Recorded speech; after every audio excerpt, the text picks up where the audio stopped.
चला तर मंडळी, आज करूया दाल वडा. सो इथे 4 ते 5 तास चणा डाळ भिजत घातलेली मिक्सरच्या भांड्यात टाकून घ्यायची आणि थोडीशी ठेवायची आहे दाताला लागण्यासाठी. आहे ते आलं लसूण, 2 हिरव्या मिरच्या, जिरे, हिंग मिक्सरला लावून ग्राइंड करून घ्यायचं आहे.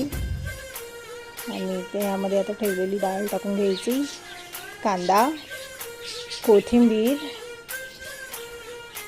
हळद, लाल तिखट, धने पावडर, चवीनुसार मीठ मिक्स करून घ्यायचं. आणि थोडंसं क्रिस्पीपणा यायचं तर तांदळाचं पीठ टाकलं तरी चालेल किंवा नाही टाकलं तरी चालेल. सो इथे आता मी शेप काढून घेते डाळवड्यांसाठी. सो इथे बघू शकता ते सगळी डाळवडे रेडी करून झाले. तर इथे तेलामध्ये सोडायचे आहे. तिथे लालसर रंग आला की काढून घ्यायचे. लालसर रंग आला आहे. सो इथे आपले दालवडे रेडी आहे. मस्त हिरवी चटणीसोबत किंवा असं शेजवान चटणीसोबत खाल्ली तरी चालेल. Bye bye.